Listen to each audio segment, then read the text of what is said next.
Bom, vamos a uma breve digressão sobre somatórios ou somatórias, tá? Você pode encontrar os dois termos aí nos livros de cálculo, livros de física, tá bom?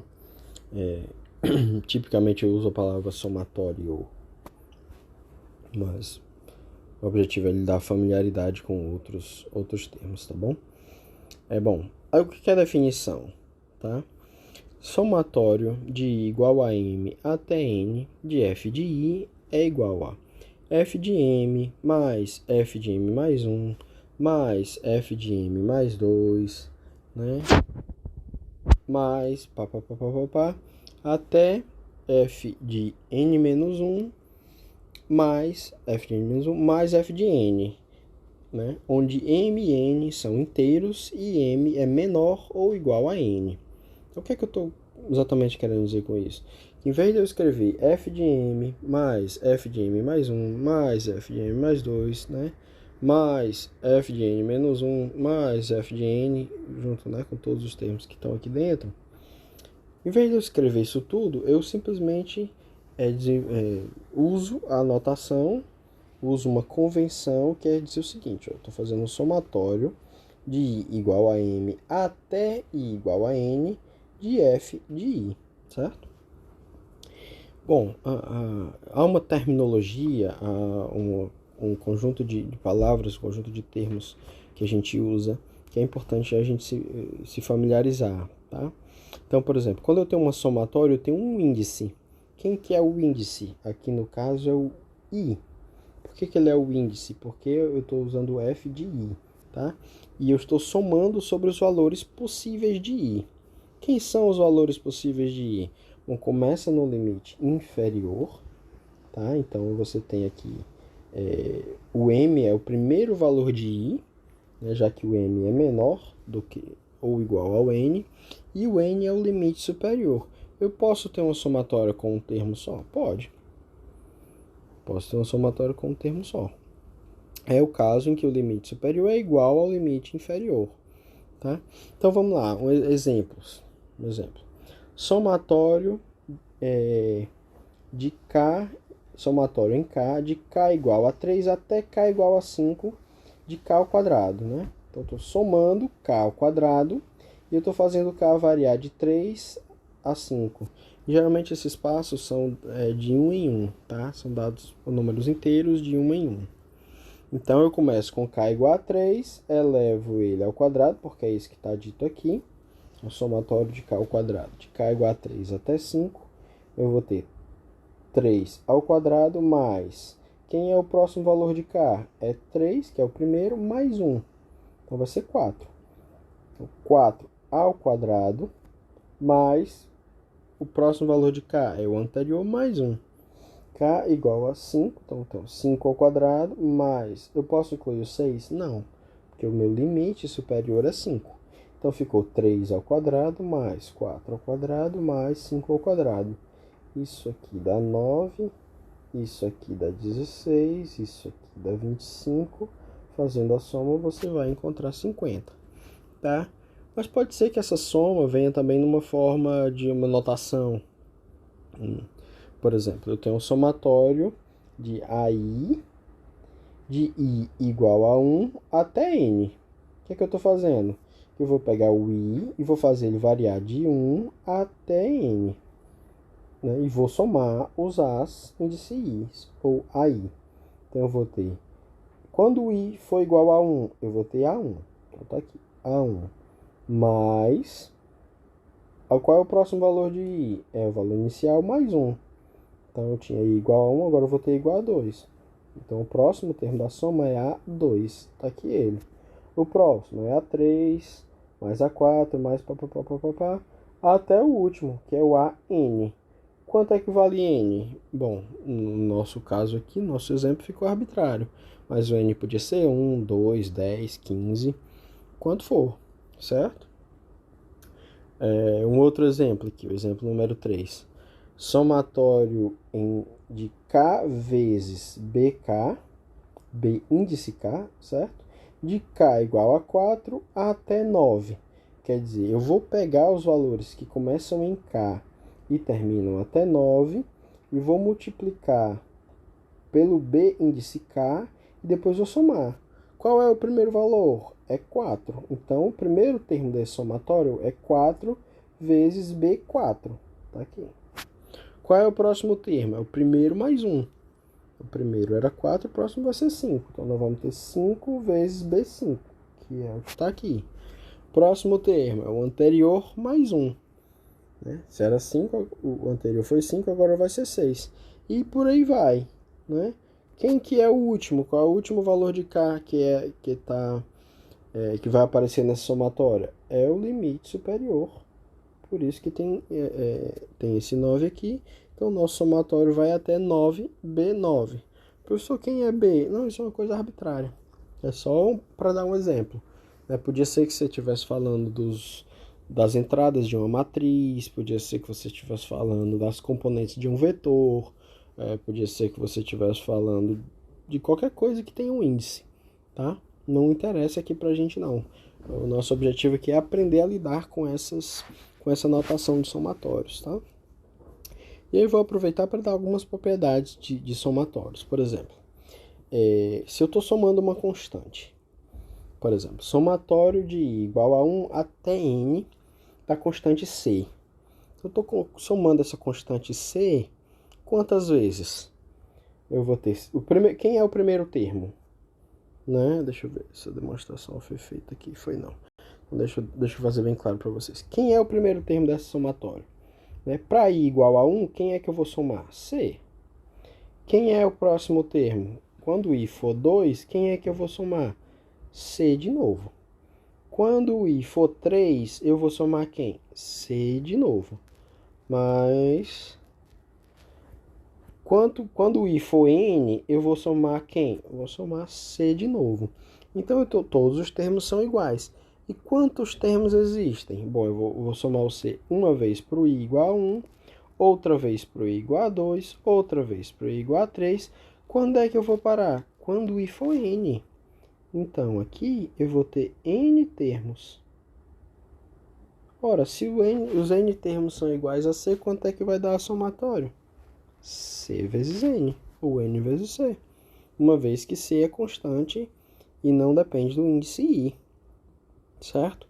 Então, na prática, o que está acontecendo? É como se eu estivesse tirando a constante do somatório. Né, que é o exemplo que tem aqui na propriedade número 2. Eu tenho somatório de I igual a 1 até N de C vezes F de I, pois isso é igual a C, somatório de I igual a 1 até N de F de I, né, onde C é uma constante. Essa é uma propriedade importante. Outra propriedade, o somatório da soma é igual à soma dos somatórios. Ou seja, se eu estou somando de I igual a 1 até N, F de I mais G de I, isso é igual a eu primeiro fazer o somatório de F de I igual a 1 até N, e depois adicionar o somatório de G de I igual a 1 até N, certo? Bom, tem umas manipulações que são interessantes da gente fazer, que são manipulações com índices. Eu posso trocar os índices tranquilamente, por exemplo, se eu tenho, em alguns casos, né, existem certas propriedades, por exemplo, se eu tenho somatório de F de I, né, de I igual a até B, ou seja, eu estou somando F de I com I começando em A e terminando em B, tá? Eu posso somar, isso é igual a eu somar F de I menos C, tá? E começar com índice I de A mais C e ir somando até B mais C, tá? Porque se você for ver, olha só, quando I for A, isso aqui é F de A, né? Depois vai ter F de A mais 1 até o F de B, né? E aqui do mesmo jeito, porque eu mudei também o índice, tá? O argumento do F. Então, por exemplo, quando I for A mais C, quanto é que vai dar I menos C? Vai dar I mais C, desculpa, vai dar né, para I igual a mais C. Então, eu vou somar F de I, F de A mais C, menos C, que é igual a F de A.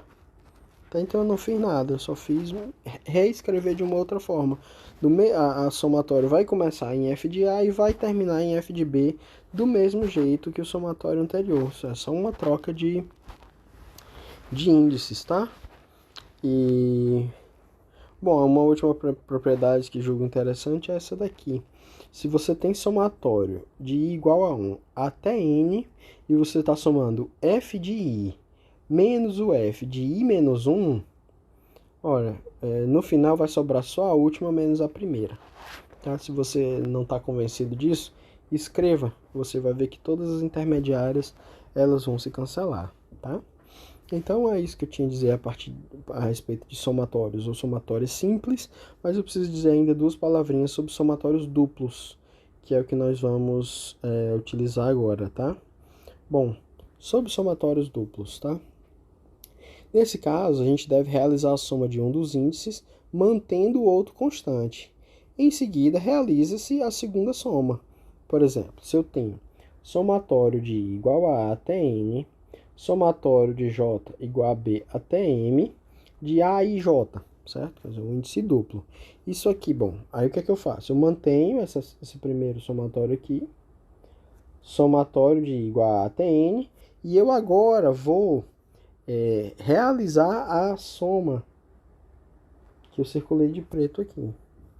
Quem é essa soma? Bom, o I é fixo e o meu J varia de B até M. Então vai ser AI B, esse termo aqui, mais AI B mais 1, mais AI B mais 2, até o penúltimo termo, que vai ser o I M menos 1, e o último vai ser IM, certo? Então, realizei toda a soma que tinha em J, é tanto que nada aqui depende mais de J, certo? Mas depende de M, como você está vendo aqui. Tá? E aí o que é que eu faço agora? Bom, aí nesse caso, eu já fiz a primeira somatória, então agora eu tenho que somar todos esses termos, como você está vendo, todos eles dependem de I. Né? Então agora eu vou somar de I igual a até N. Então, por exemplo, o primeiro termo que era B aqui, eu vou fixar o B e vou fazer o A começar no A e ir até o N. Então ficou A, B, A. Bom, não, desculpa. Bom, é exatamente a mesma coisa, mas eu organizei numa ordem diferente. Né? O que é que eu fiz? Eu mantive, eu peguei eu peguei esse termo aqui, para o valor de I, né? Por exemplo, I igual a A. Então eu tenho o A aqui, aqui, aqui e aqui. Então eu escrevi todos na mesma linha. Ficou A, B, B mais 1, B mais 2, B mais 3, até o penúltimo, M menos 1 e o último, que é M. Tá? Então eu somei, peguei todos esses termos aqui e fiz I igual a A. No próximo, o que é que eu vou fazer? Eu vou pegar todos esses termos aqui e vou fazer o I igual a A mais 1. Então eu tenho mais uma linha aqui e por aí vai. O penúltimo vai ser quando eu fizer o A igual a N menos 1, né? N menos 1, N menos 1, N menos 1. E o último vai ser quando eu fizer o A igual a N. Eu poderia trocar a ordem dessas somas? Poderia, perfeitamente. O que é que ia acontecer? Se eu fizesse primeiro a somatória em I, o que ia acontecer é que eu teria uma soma em J de termos que dependem de J. E depois eu realizaria a soma em J, sem problema nenhum, tá? Uma observação. É possível impor condições adicionais aos termos a serem somados. Por exemplo, eu estou somando A e J começando em 1 até N, mas com a condição do I ser diferente de J. Então, isso aqui significa que devemos realizar a soma total tal que tal qual como fizemos no exemplo anterior, mas deveremos excluir os termos com i igual a j, certo? Aí eu deixei aqui um exercíciozinho para você mostrar que somatório de i igual a 1 até n é igual a n vezes n mais 1 sobre 2. Existem várias formas de se fazer isso aí. Os estudantes de matemática possivelmente vão ter identificado isso aqui como sendo uma progressão aritmética, mas há outras formas, tá? E eu tirei todas as informações do livro do Leitold, que é um livro de cálculo muito interessante. Assim, é um livro bastante conhecido. Louis Leitold, o cálculo com geometria analítica. Eu peguei a terceira edição, ali nas páginas 313, até 315, mais ou menos. Então, se você quiser olhar na fonte original, tá tudo, bom, tá quase tudo lá, né? Acho que essa parte de somatórios duplos não tem não, mas tem boa parte das coisas lá e tem outros exemplos, tá? Isso aqui é especialmente útil quando você lida com sistemas de muitas partículas. Em matemática, quando você está estudando séries, ocorrem bastante somatórios desse tipo. É interessante você saber lidar com eles, tá? Não se contente com isso que está aqui não. Procure outros livros e tire dúvidas.